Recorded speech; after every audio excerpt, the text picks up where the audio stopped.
Hello everyone, welcome back to my channel TNL Telugu. So ఈ వీడియోలో మనం structuring data అనేది చూద్దాం. సో ట్యాబ్లూలో ఒక డేటా సోర్స్ని మనం స్ట్రక్చరింగ్ ఎలా చేస్తాము, అసలు స్ట్రక్చరింగ్ అంటే ఏంటి అంటే ఒక ప్రొసీజర్ ప్రకారం ఒక లార్జ్ వాల్యూమ్ డేటాని మనం ఒక ఆర్డర్డ్ ఫార్మాట్లో తీసుకురావాలి.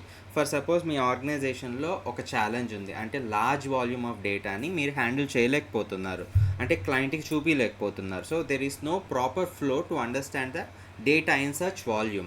సో జీబీస్ ఆఫ్ డేటా ఉందనుకోండి, మీరు దాన్ని ప్రాపర్ ఆర్డర్లో కానీ ప్రాపర్ ఫార్మాట్లో కానీ చూపించలేకపోతున్నారు. So we have a challenge of structuring the data to make it in a proper order for the presentation. ఓకేనా?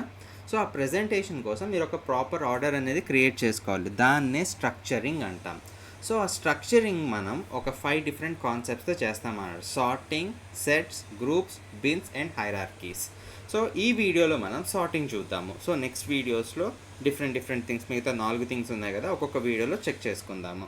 బట్ ఈ వీడియోలో సార్టింగ్ చూద్దాం. సో సార్టింగ్ అంటే మనకు ఆల్రెడీ తెలుసు, అసెండింగ్ ఆర్డర్, డిసెండింగ్ ఆర్డర్లో చేస్తాము. బట్ సో ఇది విజువల్ రిప్రజెంటేషన్ అనమాట. మనకు కావాల్సిన స్ట్రక్చరింగ్ కాన్సెప్ట్స్లో sorting, sets, groups, bins, hierarchies. So sorting వచ్చేసరికి, sorting is the procedure of making the data in a proper order, either descending or ascending order. So sorting వచ్చేసరికి మనం tables and charts మీద apply చేస్తాం in Tableau. So lower to higher values కానీ, higher to lower values కానీ identify చేయడం కానీ, ఇలాంటి operations అనేవి సార్టింగ్లో పర్ఫామ్ చేస్తాం. So custom sort can be applied for the fields that are not in the work sheet. So work షీట్లో లేనివి ఏవైతే ఫీల్డ్స్ ఉంటాయో వాటి మీద కూడా మనం కస్టమ్ సార్టింగ్స్ అనేది ఇంప్లిమెంట్ చేసుకోవచ్చు. బట్ అవి వర్క్ షీట్లో ఉండకూడదు. వర్క్షీట్లో ఉండకుండా వర్క్షీట్లో ఉన్న ఫీల్డ్స్తో కంపేర్ చేసుకుని చేయాలన్నమాట. లైక్ సేల్స్ మనం వర్క్షీట్లో పెట్టాము, బట్ ప్రాఫిట్స్ అనేవి లేవు. ఆ ప్రాఫిట్స్, సేల్స్ రెండు కలపాలన్నమాట. సో రెండు కలిపి ఒక రిలేషన్ ఫామ్ చేసి దాని ప్రకారం సార్టింగ్ చేయాలి. అవి కూడా మనం చేద్దాం ఈ వీడియోలో. So sorting can be done on column headings, row headings, axes and fields. So axes అంటే ఎక్స్ యాక్సెస్, వై యాక్సెస్ ఉంటాయి, వాటి మీద కూడా మనం పర్ఫామ్ చేస్తాం. ఫీల్డ్స్ మీద పర్ఫామ్ చేస్తాం, రో హెడ్డింగ్స్, కాలమ్ హెడ్డింగ్స్ మీద కూడా పర్ఫామ్ చేస్తాం. So without any further delay మనం డెమోలోకి వెళ్ళిపోదాము. సో ఈ డెమోలో మనం యాజ్ టీజ్ మనం ఎక్సెల్ మీద క్లిక్ చేసి, సో ఇక్కడ డేటా సోర్స్ వస్తుంది కదా, శాంపుల్ సూపర్ స్టోర్ మీద మనం క్లిక్ చేద్దాం. సో ఈ శాంపుల్ సూపర్ స్టోరే మనకి ఎక్కువగా యూస్ఫుల్ థింగ్ అనమాట, ఎందుకంటే కొంచెం లార్జర్ డేటా ఉంటుంది కదా, మనకి ఈజీగా అర్థమయ్యే థింగ్ అది శాంపుల్ సూపర్ స్టోర్ అనేది. సో దాన్ని బేస్ చేసుకుని మనం చేద్దాం. ఇప్పుడు మనం ఏం చేద్దాం అంటే 2 వర్క్షీట్స్ క్రియేట్ చేద్దాం. ఎందుకు అంటే ఒకటి టేబుల్ మీద, ఒకటి వచ్చేసరికి చార్ట్స్ మీద. సో ఇది టేబుల్ షీట్ అని చెప్పి నేను నేమ్ ఇస్తున్నాను, ఇంకోటి చార్ట్ షీట్ అని చెప్పేసి ఇస్తున్నాను. సో ఫస్ట్ టేబుల్ షీట్ దగ్గరకు వద్దాం. ఈ టేబుల్ షీట్ మీదకి వచ్చినప్పుడు సో మనకి డేటా కావాలి కదా, సో ఆ డేటా అనేది ఏంటి, ఎలా తీసుకోవాలని చూద్దాం. సో ప్రజెంట్ వచ్చేసరికి డేటా సోర్స్ ఇది ఆర్డర్స్, మనకు కావాల్సిన ఆర్డర్స్ ఇది కాబట్టి ఇది సెలెక్ట్ చేసుకున్నాను. షీట్లోకి వచ్చిన ఆర్డర్స్ వచ్చాయి. ఇప్పుడు మనం ఈ రోస్ అండ్ కాలమ్స్లోకి, ఈ సైడ్ మార్క్స్లోకి మనకి డేటా కావాలి కాబట్టి, so we shall start uploading the data. Drag and drop చేద్దాము. ఫస్ట్ థింగ్ వచ్చేసరికి ఆర్డర్ డేట్ అనేది తీసుకెళ్ళి మనం కాలంలో పెడదాం. సో ఆర్డర్ డేట్ అంటే మనకు కావాల్సినట్టుగా 18, 19, 20, 21 ఇయర్స్ వచ్చేసాయి. ఓకే, బాగానే ఉంది, ఇయర్ ఫార్మాటే ఉంది కదా. ఓకే, మళ్ళీ ఇంకోటి ఏం చేద్దామంటే ఆర్డర్ డేట్నే ఇక్కడ పెడదాం. లైక్ డిఫరెంట్ టైప్స్ ఆఫ్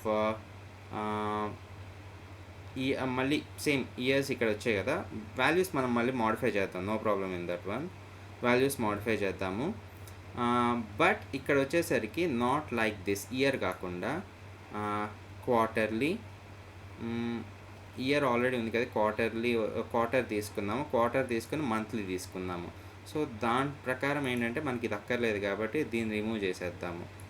ఈ పార్ట్ వరకు రిమూవ్ చేసేసి క్వార్టరు, మంత్ వరకు పెట్టుకుందాము. సో 4 క్వార్టర్స్ ఉన్నాయి, మంత్స్ ఉన్నాయి, అండ్ ఆర్డర్ డేట్, ఇయర్స్ ఉన్నాయి. బట్ ఇప్పుడు మనకు కావాల్సిన డేటా కదా మెజర్, అది సేల్స్ని డ్రాగ్ అండ్ డ్రాప్ చేసుకున్నాము. ఇక్కడ సేల్స్ వచ్చేసింది, మనకు కావాల్సిన ట్యాబ్లర్ డేటా వచ్చింది. కంప్లీట్గా మీరు అబ్జర్వ్ చేస్తే మనకు కావాల్సిన ట్యాబ్లర్ డేటా వచ్చింది. సో మనకు కావాల్సినట్టుగా కొద్దిగా ఈ స్టైలింగ్స్ అనేది మనం పర్ఫామ్ చేసుకోవచ్చు. మనకు కావాల్సిన విధంగా డ్రాగ్ అండ్ డ్రాప్స్ అవన్నీ చేసుకోవచ్చు. సో అవన్నీ పక్కన పెట్టేస్తే కొంతసేపు స్టాండర్డ్ వ్యూ ఎంటర్ వ్యూ పెడుతున్నాను, కొద్దిగా పెద్దగా కనబడుతుంది. సో స్టాండర్డ్ వ్యూ కన్నా ఎంటర్ వ్యూ అంటే కొద్దిగా పెద్దగా కనబడుతుంది, అందుకని మార్చాను.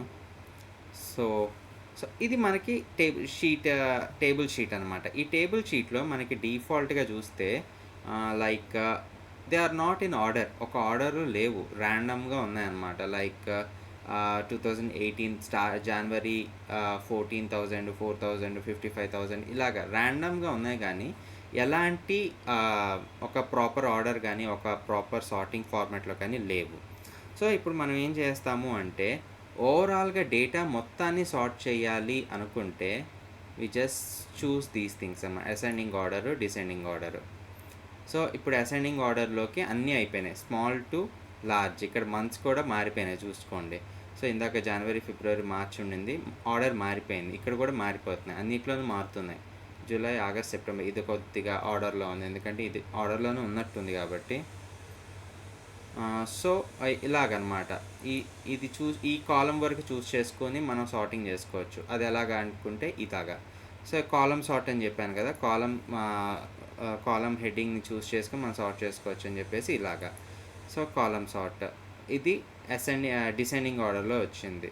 సో తర్వాత ఎస్కేప్ నొక్కండి. ఎస్కేప్ నొక్కితే అన్నీ హైలైట్ అవుతాయి. ఇందాక ఇది ఒకటే హైలైట్ అయింది, మిగతా అన్నీ డిసపియర్ అయ్యాయి. సో ఇప్పుడు వచ్చేసరికి కాలం రో సార్ట్ చేసుకోవచ్చు. రో సార్ట్ చేసుకోవాలి అనుకుంటే దీని ప్రకారం కూడా మనం రో సార్ట్ చేసుకోవచ్చు.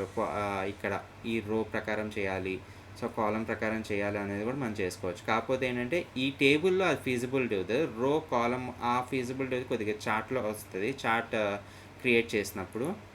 సో ఇక్కడ మళ్ళీ నేను డిసెండింగ్ ఆర్డర్లోకి మారుస్తున్నాను, అసెండింగ్ ఆర్డర్, డిసెండింగ్ ఆర్డర్లోకి మారుస్తున్నాను. సో అసెండింగ్ ఆర్డర్లోకి మార్చిన వెంటనే మిగతా కూడా మారిపోతాయి ఆటోమేటిక్గా. సో ఇక్కడ మంత్ ఉంది, మంత్ని మార్చుకోండి. సో మార్చ్, ఫిబ్రవరి, జనవరి. సో దాని ప్రకారం డేటా మారిపోయింది చూడండి, దాని ప్రకారం డేటా మారిపోతుంది. సో ఇలాగ మనం కస్టమ్ సార్టింగ్స్ అనేది మనం పర్ఫామ్ చేసుకోవచ్చు. మీరు అబ్జర్వ్ చేస్తే క్లియర్గా తెలుస్తుంది. అండ్ మీరు ఇంకోటి అబ్జర్వ్ చేయండి, ఇందాక రో సార్టింగ్ అన్నాను కదా. సో రో సార్టింగ్ అనేది మొత్తం Q1లో ఉన్న 3 monthsని మనం మోడిఫై చేసుకోవచ్చు. ఫర్ ఎగ్జాంపుల్ ఒక మార్చ్లోనే నేను ascending order, descending order follow అవ్వాలనుకుంటున్నాను. సో ప్రజెంట్ నో సార్టింగ్ ఏం జరగలేదు దీంట్లో మార్చ్లో. సో ఇప్పుడు నేనేం చేస్తానంటే మార్చ్ ఒక్కదానికే నేను ఆర్డర్ ఇచ్చాను, లైక్ డిసెండింగ్ ఆర్డర్ ఇచ్చాను. అండ్ మళ్ళీ క్లిక్ చేస్తే అసెండింగ్ ఆర్డర్లోకి మారుతుంది చూడండి. పైన దాని ప్రకారం ఇయర్స్ కూడా మారుతున్నాయి, ఇయర్స్ ఆర్డర్ కూడా మారుతున్నాయి అబ్జర్వ్ చేస్తే మీరు. సో ప్రజెంట్ నేను అసెండింగ్ ఆర్డర్లో ఉన్నాను, మళ్ళీ నేను నార్మల్ ఆర్డర్కి నార్మల్గా ఇచ్చేసాను. సో ఇయర్స్ అనేది నార్మల్ స్టేజ్కి వచ్చేసాయి, 18, 19, 20, 21. నేను మళ్ళీ ఇప్పుడు డిసెండింగ్ ఆర్డర్కి ఇస్తున్నాను. డిసెండింగ్ ఆర్డర్కి ఇవ్వగానే ఇయర్స్ మారుతున్నాయి based on the values, descending order. And in the same time మనం రోలో అసెండింగ్ ఆర్డర్ మార్చుకోవచ్చు, ఇయర్స్ మారుతాయి మళ్ళీ బేస్డ్ ఆన్ ద వాల్యూస్. అది మనం ఏ మంత్కైనా పర్ఫామ్ చేసుకోవచ్చు ఇండివిజువల్గా. సో ఇలాగా మనం దీన్ని బేస్ చేసుకుని, ఇది రో బేస్ చేసుకుని, కాలం బేస్ చేసుకుని టేబుల్ షీట్లో మనం సార్టింగ్ అనేది పర్ఫామ్ చేసుకోవచ్చు. సో నెక్స్ట్ థింగ్ వచ్చేసరికి ఒక చార్ట్. సో చార్ట్ క్రియేట్ చేయాలి కాబట్టి మనకి చార్ట్కి కావాల్సిన డేటాను కూడా మనం గెట్ చేసుకుందాం. సో దాంట్లో మేజర్ థింగ్ వచ్చేసరికి బేసికల్గా సబ్ కేటగిరీస్ తీసుకుందాం. సబ్ కేటగిరీస్ అండ్ సేల్స్ తీసుకుందాం. సబ్ కేటగిరీ సేల్స్ తీసుకుందాం. వాల్యూస్ కావాలి, మనకు అర్థం కావాలి కాబట్టి వాల్యూస్ని తీసుకొచ్చి ఇక్కడ డీటెయిల్స్లో పెట్టామన్నమాట, లేబుల్స్లో పెట్టాము. సో లేబుల్స్లో పెట్టిన తర్వాత మీరు అబ్జర్వ్ చేస్తే ఇది ప్రాపర్ ఆర్డర్లో ఏమీ లేదు, అంటే దీనికంటూ ఎలాంటి ఆర్డర్ అంటూ ఏమీ లేదు, నార్మల్ సార్టింగ్లో అన్సార్టెడ్గా ఉంది. సో ఇక్కడ గజిబిజిగా ఉంది కాబట్టి మనం ఏం చేస్తాము అంటే కొద్దిగా వ్యూ మార్చుకుందాము. ఓకే, మనం ఇక్కడ అసెండింగ్ ఆర్డర్ ఇచ్చామనుకో, మొత్తం అసెండింగ్ ఆర్డర్లోకి ఫామ్ అవుతాయి. డిసెండింగ్ ఆర్డర్ ఇస్తే డిసెండింగ్ ఆర్డర్లోకి ఫామ్ అవుతాయి. సో ఇక్కడ మనం దీన్ని బేస్ చేసుకొని చేసామన్నమాట, ఏది సబ్ కేటగిరీని బేస్ చేసుకుని దాని యొక్క వాల్యూస్ని బేస్ చేసుకుని చేసాం. మీరు ఇక్కడ యాక్సెస్ బేస్గా చేసుకోవచ్చు అని చెప్పాను కదా, ఇదిగోండి ఇక్కడ సేల్స్ కొన్ని చూసారా, ఇక్కడ కూడా క్లిక్ చేస్తే మారుతూ ఉంటుంది అనమాట. ఇది నార్మల్, ఇక్కడ అసెండింగ్ ఆర్డర్, డిసెండింగ్ ఆర్డర్, ఇది అసెండింగ్ ఆర్డర్, అలాగా మారుతూ ఉంటాయి. ఇందాక నేను కాంటెక్స్ట్ బేస్ చెప్పాను చూసారా, అంటే ఒక కాంటెక్స్ట్గా మనం సార్ట్ చేసుకోవచ్చు. లైక్ ఇక్కడ సేల్స్ ఉన్నాయి కానీ దానికి సంబంధించిన ప్రాఫిట్స్ ఏం లేవు. సో ఈ ప్రాఫిట్స్ ప్రకారం మనం సార్ట్ అవ్వాలి సేల్స్లో. అంటే ఏంటి, ఇప్పుడు ఫోన్స్ ఉన్నాయి, చైర్స్ ఉన్నాయి, స్టోరేజ్ ఉంది, టేబుల్స్ ఉంది, అన్ని సబ్ కేటగిరీస్ ఉన్నాయి కదా. ఈ సబ్ కేటగిరీస్ యొక్క మెయిన్ కేటగిరీ ఏదైతే ఉందో ఆ కేటగిరీలో ఉన్న ఆ స్పెసిఫిక్ ఆ సబ్ కేటగిరీస్ ఏవైతే ఉన్నాయో వాటిని బేస్ చేసుకుని ప్రాఫిట్ రావాలి, వాటి యొక్క సేల్స్ అండ్ ప్రాఫిట్ బేస్ చేసుకుని. సో మీకు క్లియర్గా అర్థం కావాలంటే సబ్ కేటగిరీ మీద క్లిక్ చేసి సార్ట్ అని మీద క్లిక్ చేయండి. సార్ట్ అని క్లిక్ చేసిన తర్వాత ఇక్కడ సార్ట్ బై అని చెప్పేసి క్లిక్ చేసిన తర్వాత ఫీల్డ్ ఇవ్వండి. ఫీల్డ్ వచ్చేసరికి ఇక్కడ ప్రాఫిట్ ఇచ్చిన తర్వాత సమ్ అగ్రిగేషన్లో డిసెండింగ్ ఆర్డర్లోనే ఉంచండి. సో ఇప్పుడు మీరు అబ్జర్వ్ చేస్తే, సో ఇవన్నీ కేటగిరీస్ ఒక టైప్ ఆఫ్ కేటగిరీ అయి ఉంటాయి, అందుకని ఇవన్నీ డిసెండింగ్ ఆర్డర్లోకి ఫామ్ అయినాయి. సో అలానే ఈ రెండు ఒక టైప్ ఆఫ్ కేటగిరీస్. సో ఈ కేటగిరీస్ని బేస్ చేసుకుని కేటగిరీ సబ్ కేటగిరీ బేస్ చేసుకుని వస్తాయి. సో ఫర్ రిఫరెన్స్ మనం ఏం చేద్దాము అంటే కేటగిరీస్ కూడా ఇద్దాం. సో కేటగిరీ నేమ్స్ కూడా ఇద్దాం. సో కేటగిరీ నేమ్స్ ఇచ్చిన తర్వాత ఇది సరిగ్గా ఫామ్ అవ్వట్లేదు, ఇది రిమూవ్ చేద్దాము. ఒకసారి కేటగిరీ పేర్లు ఏమైతే ఉన్నాయో చెక్ చేసుకోవడానికి కేటగిరీస్ని రోస్లోకి పెట్టుకుందాం. సో వాటి యొక్క సబ్ కేటగిరీస్ ఏవైతే ఉన్నాయో వాటిని పెట్టుకుందాం.